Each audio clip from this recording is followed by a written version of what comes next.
Do it. That's what all the streamers do these days.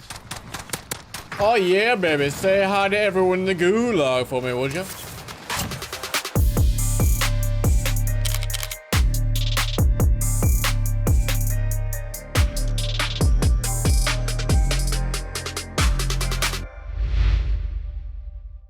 Good day and salutations, my friends. It has been a while since we made a Call of Duty gaming related video on this channel, minus just shorts we've been doing. If you haven't seen any of my shorts yet, YouTube's doing this new thing. It's in beta version right now called YouTube Shorts.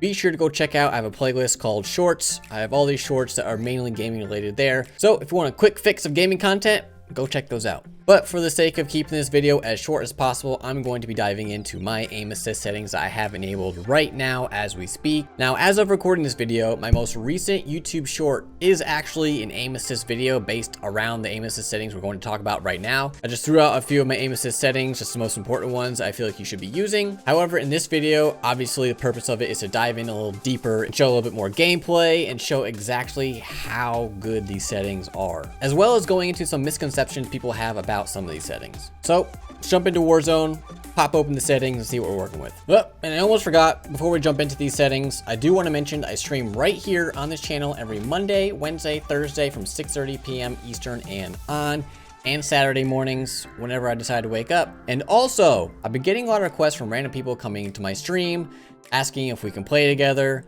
I do plan on doing viewer days, playing with viewers, sometime hopefully in the near future. I just want to make sure that we're getting a nice solid concrete viewership, 10 to 15, maybe 20 concurrent viewers before we're jumping into those kinds of things. This way, by having that type of viewership, we can easily filter people in and out. It's a nice smooth transition. We're not just sitting there waiting for more people to come into the stream, and it's weird and awkward, and you know, no one wants that. So do me a favor, do us all a favor, hit that subscribe button, turn on that bell so you get notified when I go live. You can come on in during those playing with viewer days and we'll play together. But anyways, to the settings we go. So once you get your game open, obviously go down to options, and then first we're going to go to the general tab. Now here in general, the first thing that we're going to be paying attention to is field of view. Now, this is where the misconceptions coming in that I was talking about. I personally play, as you see right here, on 120 FOV. Basically, the higher the FOV value that you have, the less visual recoil that you're going to get in game. Now, a lot of people out there are saying once you get to a certain point with your FOV, like usually 107 or 110 or so, or higher, you lose aim assist. In the clips in this video, obviously you can see that is 100% not the case, or else I wouldn't be able to hit any of these shots. So personally for me, I like 120. Really, I would suggest anywhere between 110 to 120. Now quickly, before we go any further, I do want to mention that I have another video on this channel about aim assist settings. Those were aim assist settings that I used back then. Some of them may still be the same as I'm using now, but there are some differences. One being in this advanced setting, which I'll talk about in a second. However, if you want to go check out those settings and see if those ones work better for you, feel free to click the link above that I'll leave for you right now. However, for this video, these are some new settings that I'm trying out that work really well for me in my style of play, which is ever changing. So going to advanced, this is where one change is. I used to play on independent. Independent field of view means that your aim down sight zooms to the field of view to its usual value. Usual value being, I think standard is around 80, whatever console plays on. So when you zoom in, pay attention to this photo right here. Look at the dumpster, see how much further zoomed it is than the one to the right of it. Now, the reason I change it is because when you ADS, it's going to keep it at that 120 field of view. You're not zooming in further like you see on the independent here. So obviously your target will appear smaller. However, due to this and keeping that 120 FOV as you ADS, your visual recoil will be far less than your visual recoil when it comes to independent. And like I said, I personally like that visual representation of virtually no recoil, so I'll leave it unaffected to keep that wider field of view. And as far as the general tab, that's really all that we're working with here.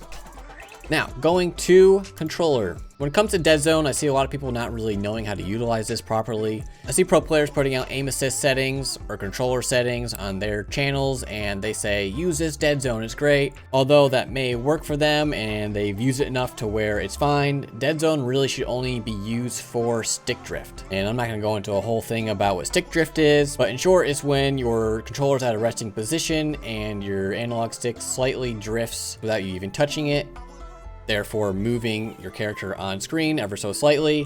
So your dead zone basically takes care of that by bumping it up, so that way a higher value will equal how much further you need to move your joystick from center point for your character to actually start moving. Moving down the line here, we have stick sensitivity.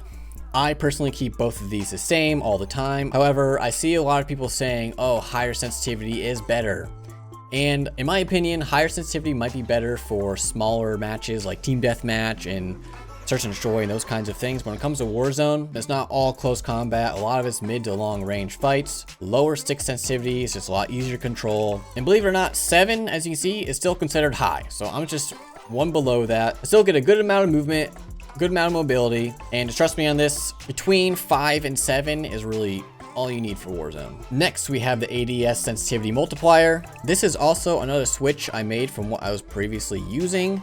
I was on 0.85 for a little while before making this video because I thought while I'm ADSing, the slower movement that I have, the easier it's going to be control and track players. And honestly, that just wasn't the case because with my aim response curve type, it made it so that way a higher value for the ADS sensitivity multiplier paired well to where it just, I don't know the science behind it, it just works. These are a lot of things that you just have to trust me on. Look at the clips I'm putting in this video so you can see for yourself. Not everything is going to be dialed into the exact number as I have it here for you. Obviously, everyone's playstyle is different. So that being said, maybe just use what I'm showing you as a starting point and adjust from there. Now going down to the aim response curve type, I do have it on dynamic. I used to play on standard. Linear, I feel like I've tried it many times. I've never had a good experience with it. If dynamic was an option, I would still be on standard.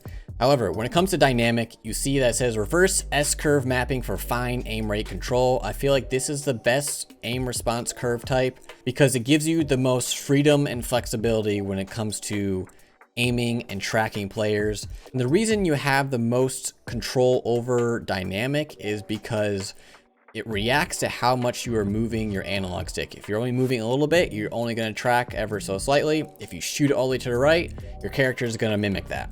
When it comes to standard, your aim rate is just a constant, just a straight line going up. If there was a graph, the second you start moving it, it's going to move at the same rate as it is if you push it all the way to the right. Therefore, it gives you less freedom, which is why I have it on dynamic, because you have complete control, like I said, over how you're tracking players. For controller vibration, I would turn that off. It just really messes with your head and it's not necessary anyway. Aim assist, I have this on standard. For whatever reason, they've made their standard aim assist the best overall, best for any type of player, and I'd recommend just leaving it at that. Now, here's one that I'm not 100% sure on. I've tried it both ways. Scale aim assist with FOV. Disabled, it almost appears as if you have a larger hitbox, and enabled, it appears as if it's smaller. However, I've switched these back and forth several times. I haven't noticed a huge difference. However, having it on enabled just feels good to me right now, so that's what I'm going to leave it on. And that basically sums up my aim assist settings. Now, I already know I'm going to get some comments down below saying, these settings aren't available on console. Oh man, it must be nice to be on PC, yada, yada, yada, whatever. And yes, I know some of these settings aren't available on console, and I'm sorry, I don't develop consoles. I don't develop their software. So take it up with them. However, you can still use some of these settings on console, and for those on PC, I highly recommend trying out that 120 FOV. Every single time you see a player post a clip online of them just absolutely beaming someone, and you're like, whoa, bro, how do you have like no recoil? That's a little weird. 9 times out of 10, they have 120 FOV. Either that or they have aimbot. And like I said before, I do have another aim assist settings video on this channel if you want to go check that out. And like I said before, I also have a shortened version of this video in my shorts playlist, so go ahead and check that out as well. And while on the topic of being repetitive of things I've already said in this video, I do stream on this channel every Monday, Wednesday, and Thursday from 6:30 p.m. Eastern and on, and Saturday mornings whenever I wake up, sometimes early, sometimes not. So make sure you're subscribing, turning on the bell so you get notified whenever I post more videos like this, and going live so we can get enough concurrent people in chat so that we can start playing with viewers, and it'll be fun. It'll be fun. And this is the end of the video. Catch you in the next one.